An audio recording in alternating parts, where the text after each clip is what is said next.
길고 지루하게 느껴지는 코로나의 계절이 이제 끝나가고 아마 정부에서도 코로나 출구 전략을 모색하고 있는 것 같습니다. 이제 내일부터는 방역 지침이 대폭적으로 완화가 되고 아마 또 2주 후에는 잘하면은 우리가 야외에서는 마스크를 쓰지 않아도 되는 그런 날이 올 것 같다 하는 이야기를 들었습니다. 참 얼마나 기다렸던 시간이고 또 우리에게 참 근데 저는 코로나 이후가 걱정입니다. 지난 2년 동안에 이 코로나의 시간이 우리에게 가져다 준 것들, 특히 우리의 이 교회 생활과 신앙 생활에 미친 영향을 생각해 볼 때 앞으로 가야 할 길이 참 쉽지가 않을 것 같아요. 이런저런 이유로 해서 우리의 신앙은 많이 위축이 되고 또 하나님과의 관계가 멀어진 사람들도 있고 교회를 심지어는 떠난 분들도 계시고 교회마다 난리인 것 같아요. 우리만 그런 게 아니고 제가 이번 주에 어떤 목사님을 만나보니까 잘하고 있는 교회도 정말 너무 어렵다고 그러더라고요. 우리가 정말 이전으로 돌아갈 수 있을까?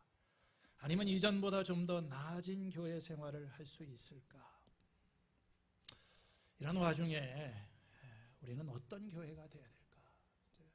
무너진 것 같은 우리의 이 삶의 토대 그리고 교회를 다시 세워야 될 때가 되었습니다.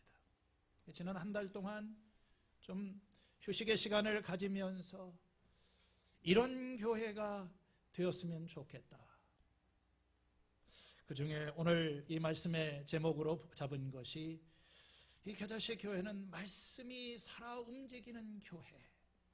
여기서부터 좀 시작을 해야 되겠구나. 그런 생각을 하게 되었습니다. 코로나로 인하여 모든 것이 흐트러지고 역해져 있는 우리의 삶을 새롭게 하고 교회가 변화될 수 있는 그런 힘은 우리가 이 하나님의 말씀이 살아 움직이는 데서부터 시작이 될 것이라고 생각을 합니다. 지난 두어 주 동안 우리는 신약성경의 히브리서 말씀을 함께 통독하며 묵상을 하였습니다. 히브리서는 사실 쉽지 않은 그런 책입니다. 구약성경에 인용도 많이 나오고 한 번 읽어서는 무슨 말인지 쉽게 이해가 되지 않는 그런 익숙하지 않은 말씀인데 오준호 전도사님이 설교 준비를 참 잘하신 것 같아요.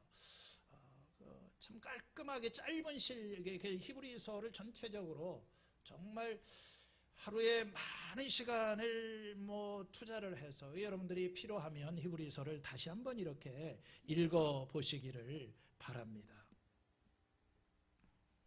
히브리서는 어떤 위기에 처한 교회를 도와주기 위해서 기록한 서신으로 알려져 있습니다. 신앙의 위기를 경험하고 있는 이 성도들, 외적인 핍박과 내부적인 그런 갈등으로 인하여서 믿음에서부터 흘러 떠내려갈 위기에 있는 이 사람들을 지탱해주고 그들을 도전하고 그들을 다시 한번 새롭게 하기 위해서 이 히브리서의 말씀이 기록된 것입니다. 오늘 저는 이 시간에 우리가 읽었던 이 말씀을 다시 한번 이 포인트를 다시 한번 되짚어 보려고 합니다. 여러분이 이 말씀이 삶이 되기 위해서 중요한 것은 자꾸 반복을 하는 거예요. 많이 듣는데 그냥 듣고 나서 잊어버리고 오늘 이 시간에 이 히브리서의 말씀, 특별히 오늘 읽은 말씀 가운데 히브리서 4장 12절에서 13절, 하나님의 말씀은 살아있고 힘이 있어서 어떤 양날 가진 칼보다도 더 날카롭습니다. 아마 우리가 이 히브리서에서 가장 잘 알고 있는 그런 익숙한 그런 말씀입니다. 그런데 참 우리는 이 말씀이 어떤 맥락에서 왜 갑자기 이 말씀이 강조가 되고 있는 것인가? 여기서 말씀은 무엇을 의미를 하는 것인가? 우리가 이 구절의 의미를 제대로 이해를 하려고 하면은 히브리서 전체의 메시지를 좀 더 이해할 필요가 있어요. 이 맥락을 좀 읽어 나가면서, 그래서 오늘 좀 이렇게 이 말씀을 중심으로 해서 히브리서의 여러 구절들을 함께 다시 한번 읽어보면서 오늘 우리에게 주시는 하나님의 음성을 듣고자 합니다. 히브리서는 말씀의 중요성을 강조합니다. 이 책의 첫 장 첫 구절이 말씀으로 시작을 하고 있는 거예요. 하나님께서 옛날에는 예언자들을 통하여서 말씀하셨다. 그런데 이 마지막 날에 하나님께서는 이제 아들을 통하여 우리에게 말씀하신다. 히브리서의 하나님은 말씀하시는 하나님이십니다. 우리가 믿고 있는 이 하나님은 말씀하시는 분이세요. 창세기 첫 장에서도 하나님이 말씀하실 때 천지가 창조되게 되는 것입니다. 하나님께서는 여러 시대에 여러 가지 방법으로 말씀하셨다고 그랬습니다. 주님께서는 어떻게 말씀을 하셨습니까? 물론 환상을 통해서, 환경을 통해서, 기적을 통해서 말씀하시기도 하지만 특별히 사람을 통해서 말씀하십니다. 히브리서의 첫 장을 보면은 하나님께서 옛날에는, 구약시대에는 예언자들을 통해서 말씀하셨다. 하나님의 대변자인 예언자들을 통해서 하나님 말씀을 들려주신 것입니다. 그런데 신약시대에는, 마지막 날에는 아들을 통하여 말씀하십니다. 하나님께서는 선지자를 통하여 말씀하시고 때가 되었을 때는 이제 아들을 통하여 말씀하세요. 이 아들이 말씀입니다. 태초에 말씀이 계시니라. 그는 하나님의 영광의 강체시고 하나님의 본체의 모습이시다. 이 말씀으로 만물을 붙들고 계시는 분이다. 이렇게 이야기를 합니다. 말씀이 육신이 되어 우리 가운데 거하셨다. 아버지를 본 사람이 없으되 하나님의 아버지의 품 안에 있는 이 독생하신 하나님이 나타나셨다. 그 아들은 아버지를 보여주는 거예요. 그래서 이 아들이신 예수님을 통해서 하나님께서 우리들에게 말씀하신 것입니다. 그러나 오늘날에는 하나님께서는 성경을 통해서 이렇게 말씀하십니다. 예수님, 육신을 가진 예수님은 더 이상 이 땅에 계시지 않기 때문에 이제 하나님께서 그 예수님에 관한 이야기를 성경에 기록이 되었고 성경을 통해서 말씀하세요. 그래서 이 히브리서를 읽어나가다 보면 성경에 관한 언급이 여러 번 나오고 있어요. 1장에만 하더라도 이 예수님의 그 뛰어남을 입증하기 위해서 7번이나 구약 성경을 인용을 하고 있어요.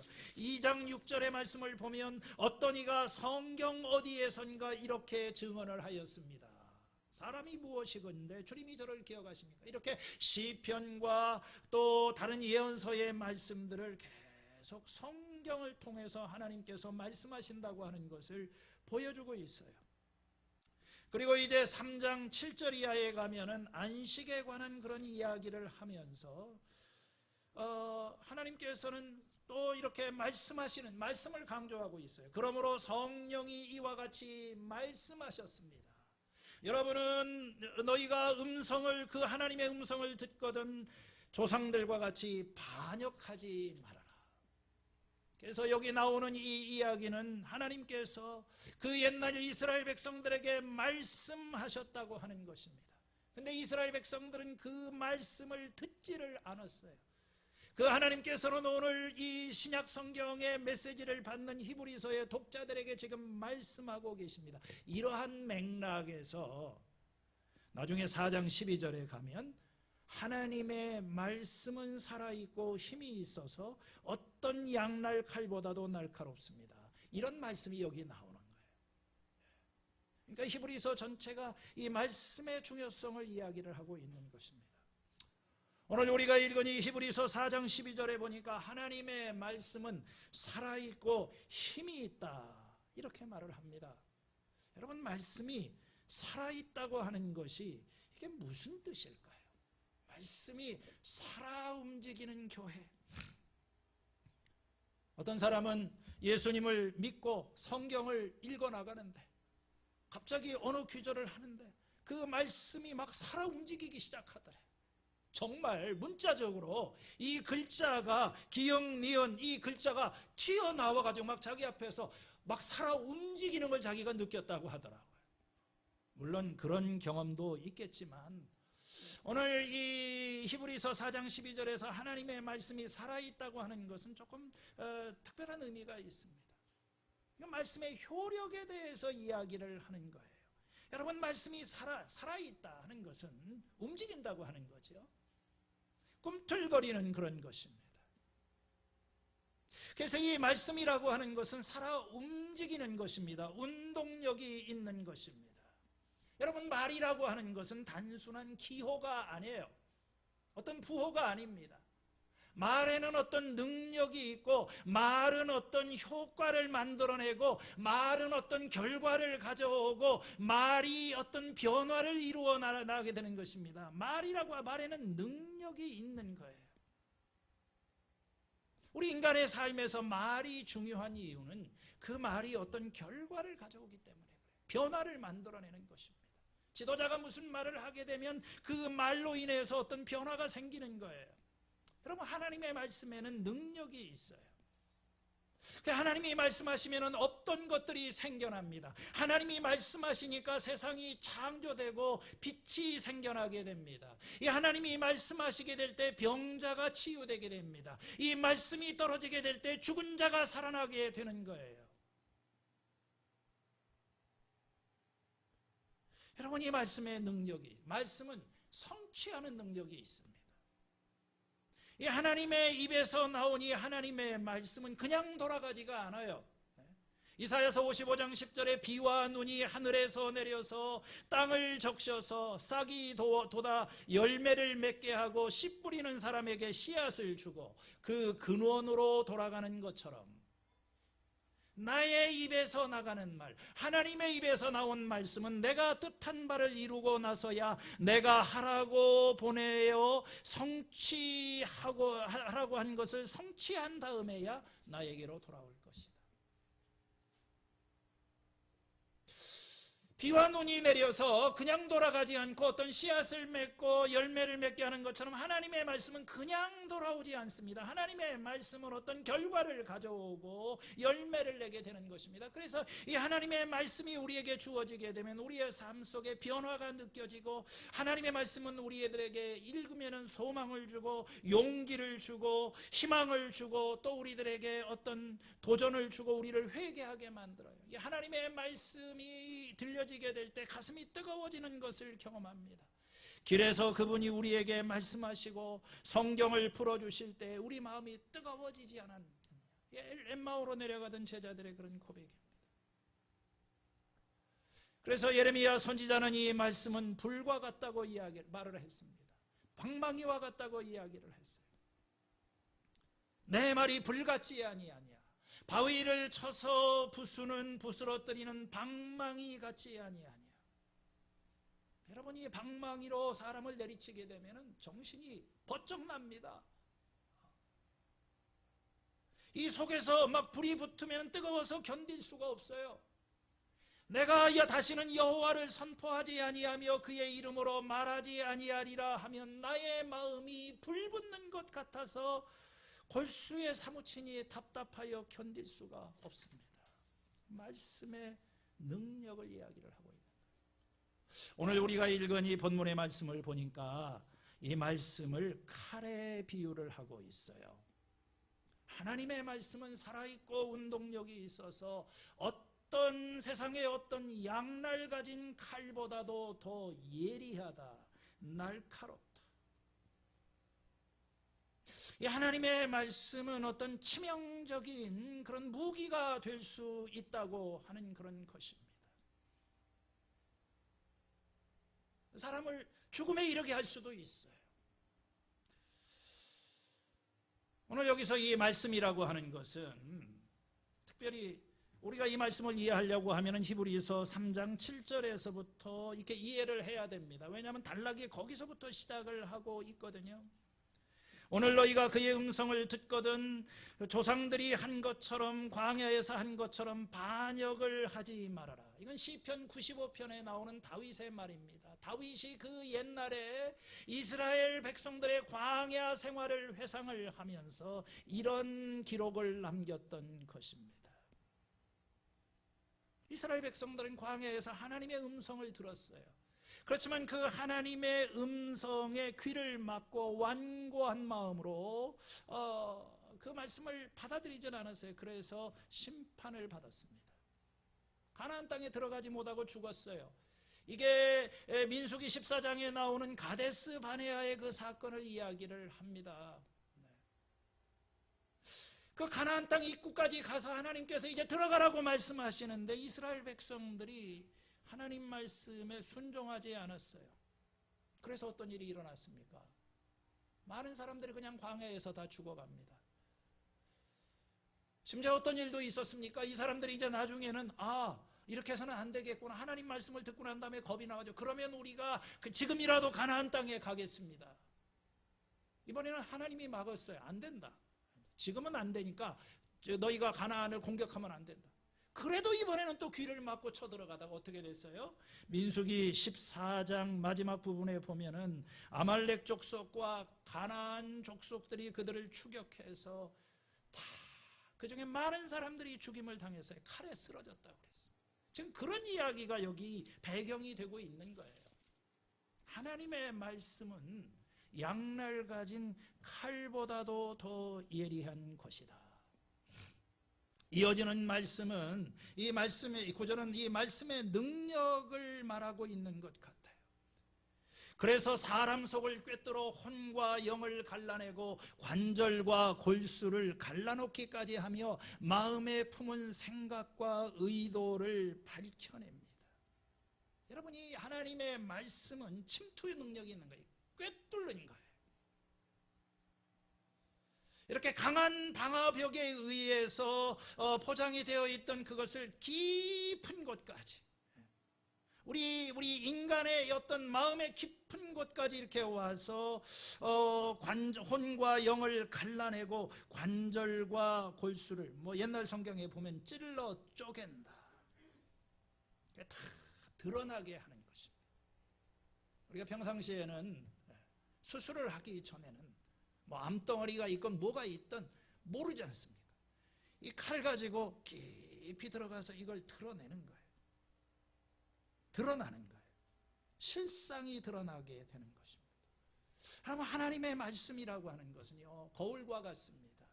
하나님의 말씀은 등불과도 같아요. 어둠 속에 있을 때는 내 모습이 드러나지가 않습니다. 그냥 옷을 입고 다닐 때에는 그 사람의 어떤 추한 것이 드러나지가 않아요. 요새 코로나 하면서 좋았던 것 중에 하나가 마스크 쓰고 다니니까 얼마나 좋습니까?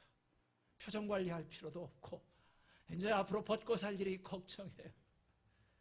그러나 이 하나님 앞에 서게 되면 다 벌거벗은 것처럼 하나도 숨길 수가 없어요. 내 모습이 그대로 드러납니다. 고통스러운 경험이죠. 아픈 경험이죠. 오순절날 베드로의 설교를 들었던 사람들은 마음이 찔려서 우리가 어찌하면 좋겠습니까? 이런 반응이 나오게 되는 거예요. 여러분, 이 말씀은 능력이 있어요. 이 말씀은 어떤 효력을 발생하게 되는 것입니다. 이 하나님의 말씀이 살아있다고 하는 것은 뭐냐면 이 말씀 앞에 서게 되면은 변화가 일어나고 변하지가 않을 수가 없는 거예요. 왜냐하면 말씀이 나를 비춰주고 보여주는데,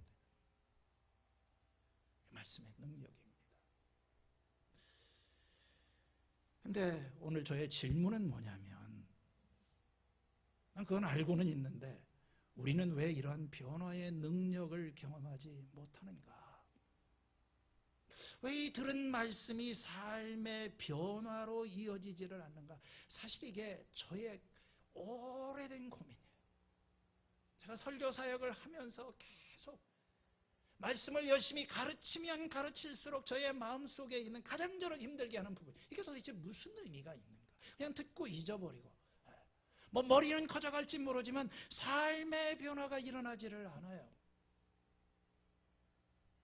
참 내가 말씀에 내가 능력이 없구나. 아주 어떤 목사님은 설교를 하면 그 설교를 듣고 삶이 변화되고, 심지어는 김용옥 씨 같은 분, 내가 유튜브 들어가서 보니까 목소리도 별로 좋지도 않아요. 여러분들 그렇게 살아서 되겠습니까? 하는데도 사람들이 다 뭔가 변화가 일어나고, 그 왜 하나님의 말씀을 듣는데도 우리는 왜 이렇게 변화가 일어나지 않을까? 저는 이걸 가지고 사실은 계속 질문하고 고민을 하는데, 뭐 이유는 두 가지겠죠. 둘 중에 하나는 말씀을 잘못 전했든지, 이건 전하는 사람의 문제가 있는 거고, 듣는 사람이 문제가 있든지, 아니면 말씀 자체가 문제가 있든지. 그러나 그렇게 얘기할 수는 없잖아요. 성경인데 하나님 말씀이, 우리가 말씀이 틀렸기 때문에 이렇게 해봐야 말씀대로 살아도 변화가, 그렇게 우리가 말할 수는 없는 거니까. 하나님 말씀은 진리고, 다만 이 진리를 전하는 사람이 이 말씀을 제대로 안 전하는 거지. 아니, 문제가 있는 사람들을 찾아가서 뭐 잘하고 계십니다, 잘 될 겁니다, 이렇게 하면 무슨 변화가 일어나겠어요? 목회자의 책임이 큽니다. 그러나 이해 못지않게 이번에 말씀을 읽어도 변화가 없는 것은 듣는 사람, 잘못 듣는 거예요. 올바른 말씀을 듣고서도 자꾸 이 다른 생각을 합니다. 왜곡해서 받아들여요. 아니, 받아들이는 자세 자체가 잘못되어 있어요. 건성으로 듣습니다. 아무 도움이 안 되는 거죠. 오늘 이 히브리서 3장 이 7절 이하에 나오는, 하나님께서 광야에서 이스라엘 백성들에게 말씀을 하셨는데, 이스라엘은 그 음성을, 하나님의 말씀을 들었죠. 여러분, 이스라엘의 위대한 점은 뭐냐면요, 특별한 점은 그 사람들은 하나님의 음성을 직접 들었던 사람들입니다. 불 가운데서 말씀하시는 하나님의 음성을 들었어요. 생생한 하나님의 말씀을 들었습니다. 40년 동안이나 계속해서 들었어요. 그런데 어떤 일이 일어났습니까? 그렇게 놀라운 체험을 했지만 다 죽었어요. 가나안 땅에 들어가지를 못했습니다. 오늘 이 성경에 있는 대로 안식에 들어가지를 못했어요. 그 이유가 뭡니까? 그걸 오늘 이 4장 2절에서 말씀을 하고 있는 것입니다. 그러나 우리나 기쁜 소식을 들은 것은, 그들이나 우리나 기쁜 소식을 들은 것은 마찬가지입니다. 들은 그 말씀이 그들에게 아무런 유익이 되지를 못하였습니다. 그것은 그들이 말씀을 듣고서도 그것을 믿음과 결합시키지 않았기 때문입니다. 그들이 들은 것을 기쁜 소식이라고 그랬어요. 기쁜 소식은 복음 아닙니까? 이 출애굽한 이스라엘 백성들에게 기쁜 소식은 어떤 소식일까요? 하나님께서 그들을 아버지가 되시고 인도자가 되신다는 그런 말씀, 그 하나님이 그들을 가나안 땅까지 인도하여 주시겠다고 하신 그런 약속의 말씀, 얼마나 기쁜 소식입니까? 그들이 죄를 지었지만 하나님께서 그들의 죄를 용서하시고 다시 그들과 동행하겠다고 하는 그런 말씀, 이게 다 얼마나 이런 말씀을 들었던 사람이에요. 그 말씀을 듣고서도 나중에 정작 가나안 땅 입구에 가서는 거기에 들어가는 하나님 말씀을 순종하지 않았다는 거예요. 왜 순종하지 않았어요? 믿지 않았기 때문입니다. 아니, 하나님 말씀대로 하다가 내가 망할지도 모르는데 난 그렇게는 못한, 난 죽어도 못 들어갑니다. 그들이 이 기쁜 소식을 듣고서도 그 말씀이 전혀 유익이 안 돼요. 유익이.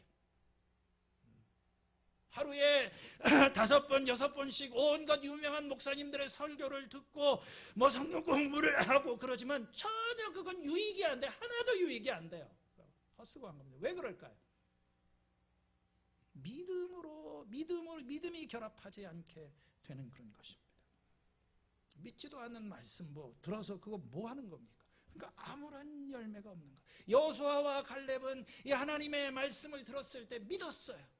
내가 저 땅을 너희들에게 주겠다.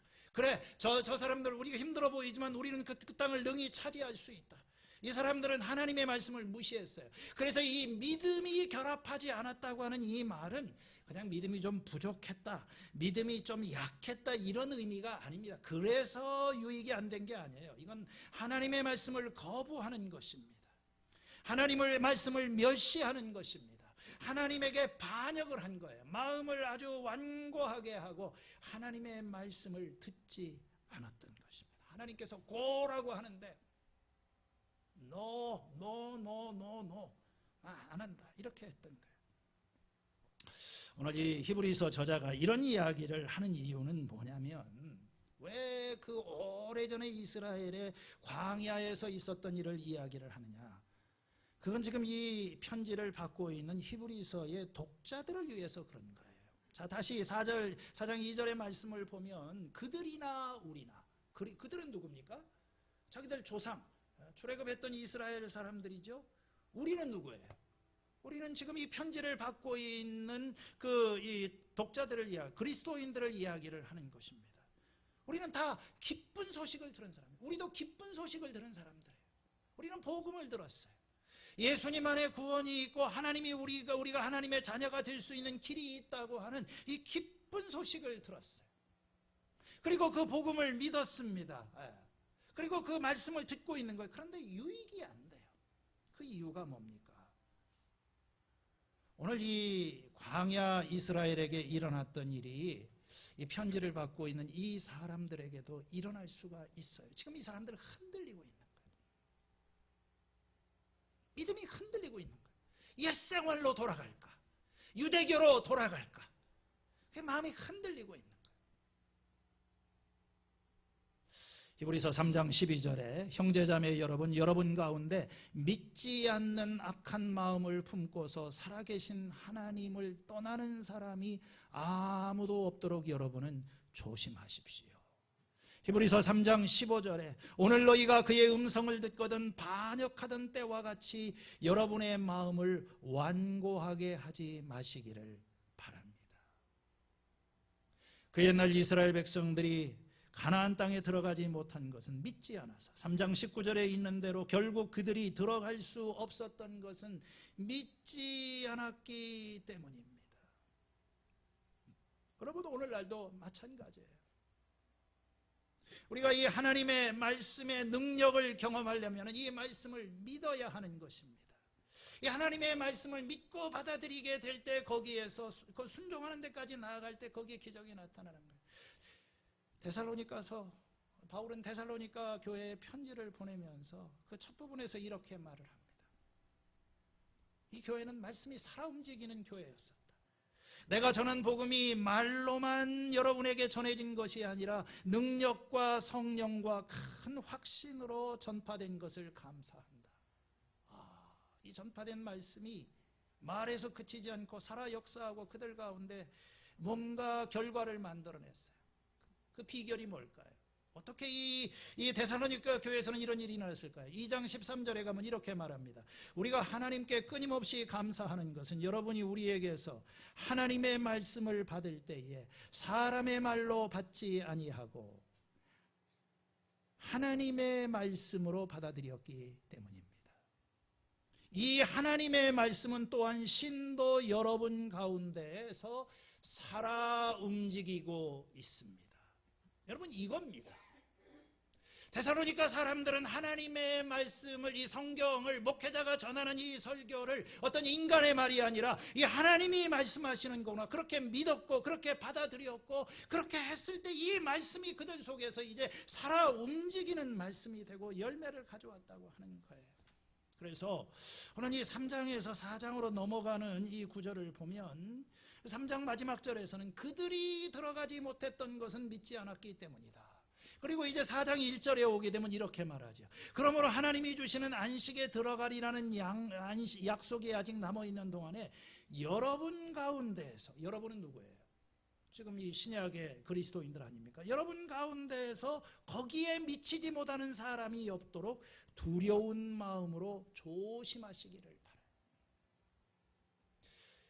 그 옛날 이스라엘 사람들에게 일어났던 그런 뼈아픈 실패의 경험이 이제 이 신약의 그리스도인들에게 여러분에게는 그런 일이 하지만 그러기 위해서 어떻게 하라는 겁니까? 두려운 마음으로 조심하시기를 바랍니다. 두려움이 필요하다. 지금 여러분에게 필요한 것은 두려움입니다. 어떤 두려움? 이 불신앙으로 인하여서 하나님에게서 떨어져 나갈지도 모른다고 하는 그런 두려움, 잘릴지도 모른다고 하는 그런 두려움, 중도의 낙오자가 될지도 모른다고 하는 그런 두려움, 그 두려움을 가지라. 좀 이상하잖아요. 예수 믿으면 평안이 와야지 왜 우리 보고 두려워하라고 하는가? 한국교회의 문제가 뭡니까? 오랜 시간 동안 예수 믿으면 구원받는다, 믿기만 하면 구원받는다, 구원의 확신을 강조를 하면서 이제 사람들이 두려움이 없어졌어요. 아무렇게나 살고 무슨 일을 하면서도 한 번 받은 구원은 하나님이 나를 사랑하시는데 겁이 없어졌다고 할까요? 난 지옥 갈 염려는 없을 테니까. 두려워하라는 거예요. 빌립보서 2장 12절에 두렵고 떨리는 마음으로 여러분의 구원을 이루어 가시기를 바랍니다. 로마서 11장 20절에 옳습니다. 그 가지들이 잘린 것은, 이건 유대인들이거든요. 그 가지가 원가지가 잘린 것은 믿지 않은 탓이고 그대가 그 자리에 붙어 있는 것은, 이건 이방인 그리스도인들이죠. 여러분들이 그 자리에 붙어 있는 것은 믿었기 때문입니다. 그러니 교만한 마음을 품지 말고 도리어 두려워하시기를 바랍니다. 바울은 염려하고 있는 거예요. 2장 1절에 그러므로 우리는 들은 것에 더욱 유념함으로써 우리가 흘러 떠내려가지 않도록 함이 마땅합니다. 떠내려가고 있는 거예요. 지금 이 히브리서의 독자들 중에 어떤 사람들은 진리에서 떠나가기 시작하는 그런 것입니다. 그들이 받은 구원을 대수롭지 않은 것으로 생각하고 미래에 대한 확신도 없어지고, 그래서 경주를 끝내지 못하고 중도 탈락할 위험이 있는 것입니다. 유념하라는 거예요. 이런 것을 방지하기 위해서 우리가 들은 말씀을 유념을 해야 된다. 떠내려가고 있어.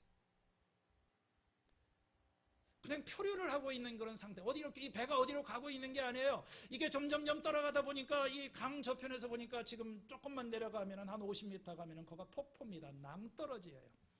굉장히 위험한 상황입니다. 그런데 이 배에 타고 있는 사람들은 아무런 두려움도 없고 걱정도 없고. 자, 히브리서의 이 독자들의 상황이 왜 이런 어려움에 처했을까요? 왜 이런 상태가 되었을까요? 왜 지금 멸망 직전에 놓여 있으면서도 아무런 두려움을 느끼지 못할까요? 둔감해져서 그런 겁니다. 히브리서 5장 11절에 멜기세덱에 관하여는 할 말이 많이 있지만 여러분의 귀가 둔하여진 까닭에 설명하기가 어렵습니다. 이거 제가 이제 새로운 삶을 할 때 이 말씀부터 이게 가지고 공부를 하는데, 이 사람들 어린아이 신앙 상태에 그대로 머물러 있어요. 세월이 흘러도 정말 갓난아기 신앙 자체를 벗어나지를 못하는 거예요. 왜 그렇습니까? 귀가 둔하여져 있다. 마음이 둔하여져 있어요. 그냥 둔감하기 때문에 무슨 일이 일어나는지를 모르는 겁니다. 이 코로나가 나타나고 또 주변에 있는 사람들이 다 넘어져 가더라도 I am okay, 난 괜찮아 하면서, 그래서 둔해졌어요. 소홀해지고 부주의해지고 말씀은 점점 흥미를 잃어갑니다. 기도하는 일도 점점 게을러져 갑니다. 이제 인생에 있어서 정말 중요한 문제들에 대해서 질문하고 생각하는 그런 힘은 점점점 약해져 가고 있어요. 이제 그냥 하나님의 말씀과 이 사랑 안에서 주어지는 위로보다는 세상에 있는 것들이 더 즐겁게 느껴지고 편안하게 느껴지는 그런 상태가 되었어요. 이제 영적 성장에 대한 그런 열망도 잃어버린 지가 많습니다. 그냥 주저앉아 있는 거예요. 그러므로 우리는 그리스도 교회의 초보적인 교리를 제쳐놓고 성숙한 경지로 나아갑니다. 이런 얘기를 왜 합니까? 이제 성장을 포기한 사람들인 것입니다. 그냥 표류하고 있는 거예요. 그냥 교회를 왔다 갔다 하는 것입니다. 아무 일도 하지 않는 것입니다. 죄와 싸워서 물결을 거슬러 올라가는 그런 것이 아니라 시류에 편성하고, 하나님, 오늘 꼭 우리 이 코로나 시국을 지나고 있는 우리 한국 교회의 모습, 우리 교회의 모습을 보는 것 같아요.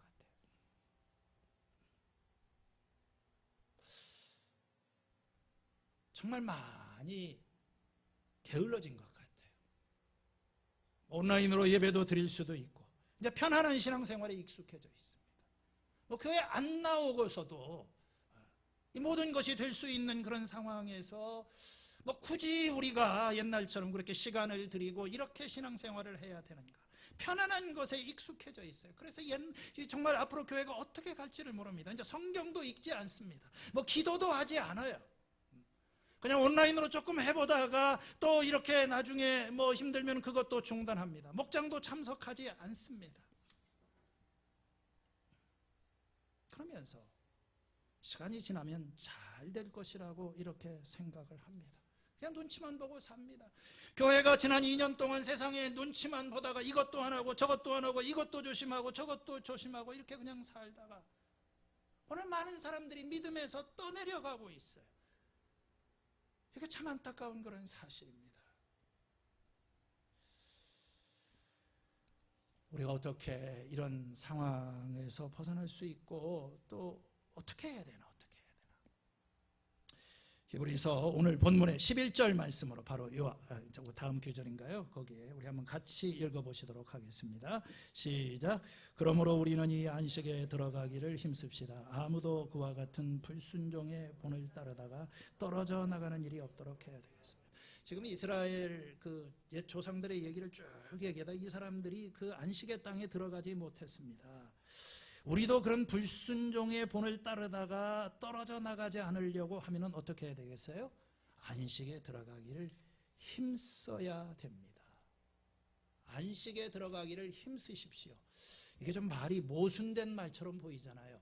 안식에 들어가기를 힘써라. 안식은 쉬는 건데 그 쉼을 얻기 위해서 또 힘을 쓰라는 것입니다.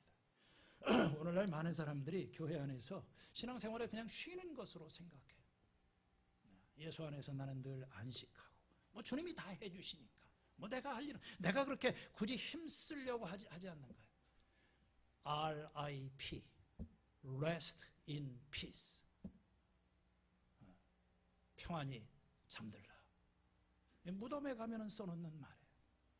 그건 죽은 사람들한테나 써 있는 거지. 우리가 신앙생활이라고 하는 것은 매일매일의 싸움인 거예요. 신앙생활은 오토매틱이 아닌 거예요. 요즘 모든 것이 다 오토로 돌아가지 않습니까? 자동차도 오토고. 그러니까 운전하면서 별로 신경 쓸 일이 없잖아요. 심지어는 은행에 계좌가 나가는 것도 다 자동이체가 되지 않습니까? 그러니까 우리는 둔감해. 돈이 어떻게 빠져나가는지 무슨 일이 있는지. 교회 생활도 마찬가지예요. 자동 모드에다가 모든 것을 놓게 됩니다. 하나님께서 다 알아서 해 주시겠지. 게을러지는 거예요. 믿음에서 이제는 떠나가게 되는 것입니다. 그냥 시간이 지나면 잘 해결돼. 절대로 여러분 그렇지 않습니다. 깨어진 관계, 우리들의 이 무너진 어떤 구조 저절로 세워지지 않아요. 시간이 지난다고 이 되는 것이 아닙니다. 제가 언젠가 화단을 망치는 방법에 대해서 정원을 망치는 방법에 대해서 말씀드린 그 기억을 하시는지 모르겠어요. 여러분, 이 아름다운 정원을 화단을 망치는 방법이 뭡니까? 뭐 꽃갱이로 갖다가 그것을 땀을 펄펄 흘리면서 뭘 갖다가 막 돌멩이를 집어 던지고 소방 호수로 갖다가 물을 뿌리고 그럴 필요가 없어요. 그냥 두면 됩니다. 그냥 가만히 버려두는 거예요. 아무것도 하지 않는 겁니다. 그렇게 몇 달을 두고 그렇게 몇 년을 지나면은 완벽하게 망가지게 되는 거예요. 힘써라. 여러분, 안식에 들어가기 위해서, 안식을 얻기 위해서 우리는 힘을 써라. 열심을 내야 한다. 매일 매순간마다 주님을 자기를 채찍질하고 돌아가라. 여러분들이 들은 바를 굳게 간직하시기를 바랍니다. 여러분이 받은 큰 구원을 소홀히 하지 마시기 바랍니다. 믿음의 주여 온전케 하시는 예수님을 날마다 바라보시기 바랍니다. 여러분의 마음이 완고하게 되지 않도록 스스로를 돌아보시기를 바랍니다. 죄의 유혹에 빠지지 않도록 날마다 서로 권면하시기를 바랍니다. 3장 13절에 오늘이라고 하는 그날 매일 매순간마다 서로 권면하여서 아무도 죄의 유혹에 빠져서 완고하게 되지 않도록 하십시오. 여러분, 우리 마음이 완고해지는 게 문제예요. 이 마음이 이 죄의 유혹에 빠져서 거짓에 속아가지고 그렇게 되지 않으려고 하면은 뭐냐면은 매일 매 순간마다 권면을 하라고 그랬어요. 우리에게는 공동체가 필요합니다. 신앙의 독불 장군이 없는 거예요. 히브리서 10장 23절과 24절에서 또 약속하신 이는 못 미쁘시니 우리가 믿는 도리의 소망을 움직이지 말며 굳게 잡고 서로 돌아보아 사랑과 선행을 격려하라. 잔소리 좀 하라는 거예요. 여러분 잔소리 듣기 싫으시죠? 청소년들의 특징이 뭡니까? 아이들의 특징이 뭐예요? 뭘 좀 하라고 하면 내가 다 알아서 할 테니까 잔소리 하지 말라고. 듣기 싫지요? 그럼 그렇게 두면 어떻게 됩니까? 아무 얘기를 권면하는 사람도 없고 격려하는 사람도 없고 그걸 들을 수 있는 귀도 없으면 그냥 시간이 지나가면서 점점점 신앙도 망가지고 삶도 망가지고 그런 거예요. 하나님이 우리에게 주신 소망이라고 하는 것은 날개가 달려있다고 말합니다. 여러분 그거 붙잡고 있지 않게 되면 자기가 그냥 그 희망은 날아가 버리는 거예요. 붙잡아야 돼요. 사랑도 마찬가지예요. 사랑과 선행을 서로 간에 격려를 해야 된다. 이제까지 얘기를 종합해서 얘기를 하면 이렇습니다. 많은 얘기를 들었는데 이 히브리서에 의하게 되면 우리 인생의 목적은 안식에 들어가는 거예요. 주님은 우리에게 안식을 주시려 예수 안에 진정한 안식이 있어요. 그런데 이 안식의 세계에 들어가려고 하면 하나님을 믿어야 됩니다. 이 하나님을 믿으려고 하기 위해서 그 믿음이 생기려고 하면 하나님 말씀을 들어야 됩니다. 그리고 이 말씀을 듣기 위해서 열심을 내야 되는 거예요. 조심하고 힘을 쓰고 또 이렇게 어떤 집중해서 하나님 앞에 나아가는 그런 것입니다. 이게 11절이에요. 그러고 난 다음에 12절이 나오는 겁니다. 우리 12절 다시 한번. 자, 이렇게 들어가기를 안식에 들어가기를 힘씁시다. 하나님의 말씀은 살아있어서. 근데 여기에 원래 원문에 보면 왜냐하면 하나님의 말씀은 살아있고 힘이 있고 이 예리한 칼보다도 날카롭기 때문입니다. 우리가 힘을 써서 안식에 들어가야 될 이유는 뭡니까? 하나님의 말씀은 살아있고 능력이 있는 이 예리한 말씀이라는 거예요. 그냥 가만히 두게 되면은 이 하나님의 말씀 자체가 나에게 그냥 심판으로 끝나는 그런 상황이 될 수도 있는 거예요. 그래서 이 하나님의 말씀이 중요한 것입니다. 하나님의 말씀이 우리 속에 지금 빛을 비추고 말씀이 나를 꿰뚫고 내 속에 들어와서 내 속에 있는 것을 들추어내서 그것을 이 평가를 해주는 거예요. 네, 이 하나님의 말씀이 무슨 일을 합니까? 우리를 꿰뚫어서 혼과 영을 갈라내고 관절과 골수를 찍어 쪼개면서 이 마음의 생각과 의도를 밝혀낸다고 그랬어요. 이 무슨 생각일까요? 하나님의 말씀이 들어오게 되면은 이 빛처럼 우리를 헤집고 일어나가지고 여기에 빛을 비춰주는데 이게 드러냅니다. 무슨 생각을 드러내줄까요? 이 생각, 잡다한 생각이 아니고 믿지 않는 이 악한 생각, 불신앙의 생각. 오늘 우리는요 계속해서 신앙과 불신앙 사이를 오고 가면서 자기 자신의 상태를 몰라요. 모르기 때문에 괜찮다고. 시간이 좀 많이 가긴 했지만 제가 좀 바뀐 거 뭐가 좀 안 보이십니까? 몇 년 만에 큰 변화가 있는데 안경이 바뀌었잖아요. 여러분 하도 익숙해져 가지고. 그런데 이 알이 꽤 비쌉니다. 다초점이기 때문에. 그래서 제가 이거 뭐 자주 하지도 못해요. 근데 문제는 뭐냐면 안경을 바꿨는데 더 안 보이는 거 있죠. 길거리에 이렇게 신호등도 그렇고. 그래서 하도 이상해가지고 제가 이 앞에 있는 이번 주에 안과를 갔어요. 그랬더니 정밀 검사를 한번 해보자고 그러더라고요. 그 기계가 비싸대요. 그 몇만 원 주고 검사를 하재요. 그래가지고 그 앞에서 이렇게 검사를 하고 난 다음에 이렇게 이제 이 동공 뒤쪽에 있는 시신격 그 망막의 그 부분을 이렇게 보더니 이렇게 컴퓨터 그래픽 이걸 이렇게 쭉 보여주면서 요게 이제 이렇게 눈의 상태를 보여주는데 당신 같은 경우는 저 같은 경우는 고도 근시에 해당하기 때문에 이 망막이 굉장히 얇아져 있다는 거예요. 이걸 그대로 두게 되면은 나중에 이것이 망막 박리가 일어날 수도 있고 녹내장이 될 수도 있다는 겁니다. 근데 그 상태를 보여주는 것이 뭐냐면 이 중앙 부분은 그런 대로 녹색으로 괜찮은데 이 주변부를 보니까 노랗고 뻘겋고 이런 상태가 상당히 안 좋다는 거예요. 이게 진행이 되게 되면 나중에 이제 실명을 할 수도 있고 그렇다. 제가 평상시에 그런 걸 압니까? 그 원인이 그럴 수도 있다는 거예요. 눈을 아끼라는 거죠. 눈 좀 존중, 책 좀 그만 보라는 얘기입니다. 한 20분만 책 보고 한 5분, 10분간은 그래. 제가 그걸 할 수 있는. 주는 약 받아오고 지금 인공 눈물 집어넣고 제 삶이 이제 변해야 될 것 같아요. 변하기 시작합니다. 여러분, 우리 속에 있는 우리를 병들게 하는, 정말 내 이 영혼이 병들어가고 이제 망해가고 있는데도 나를 비춰주는 그런 등불이 없어요. 그걸 모르니까 아무 일도 하지 않고 성장도 일어나지 않고. 여러분, 이렇게 죽을 때까지 그냥 살다 이렇게 죽을 겁니까?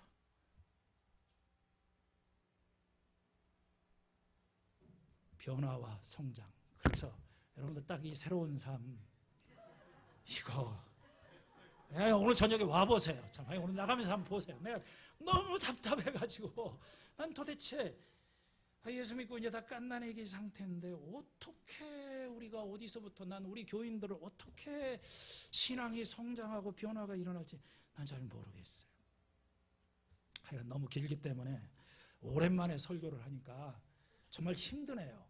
설교도 이렇게 길어지고 한 달간 쉬고 나면 정말 설교가 좀 나아지고 좋아지리라고 생각을 해요. 제가 어쩐 저녁에 3시간밖에 자제를 못했어요. 이번 주에 설교를 하려니까 설교가 너무 힘들어요. 무슨 말을 해야 될지를 모르겠어요. 할 말이 없는 건 아니에요. 그렇지만 주제를 정하지 못하고 본문을 정하지 못해서 계속 하다가 이제 기껏 어렵게 정해놓은 것이 이 말씀인데, 내가 해놓고 나서도 내가 이런 설교를 해야 되나, 정말 고민이 돼가지고 어제 아침까지도 고민을 하고 있었어요. 우리 교인들 힘들게 사는 분들한테 얼마나 힘드십니까? 잘하고 계십니다. 조금만 참으면 잘 될 겁니다. 아니, 이렇게 해도 부족한데 지금 여기서 무슨 여러분, 그렇게 하다가 망할 수도 있습니다. 잘릴 수도 있습니다. 두려워하시기를 바랍니다. 내가 지금 우리한테 지금 경고가 필요한 것인가, 격려가 필요한 것인가? 전 이 고민하다가 사실은 설교가 그래서 그렇게 힘든 거예요. 여러분 각자에게 오늘 하나님께서 주시는 말씀, 이 히브리서를 받고 있는 이 사람들에게 하나님이 하시는 그 말씀, 오늘 이 코로나라고 하는 이 골짜기를 지나고 이제 막 벗어나려고 하는 한국 교회를 향해서 주님이 주시는 말씀, 여러분 무슨 말씀 듣고 싶으세요? 어떤 말씀을 듣는 것이 여러분들에게 유익이 되겠습니까? 오늘 우리가 정말 이 어려운 시기에 하나님의 음성을 듣고 나를 살려주시고 회복하시는 이 진정한 변화와 회복을 우리 모든 삶에서 경험하는 축복과 은혜가 있으시기를 축원합니다.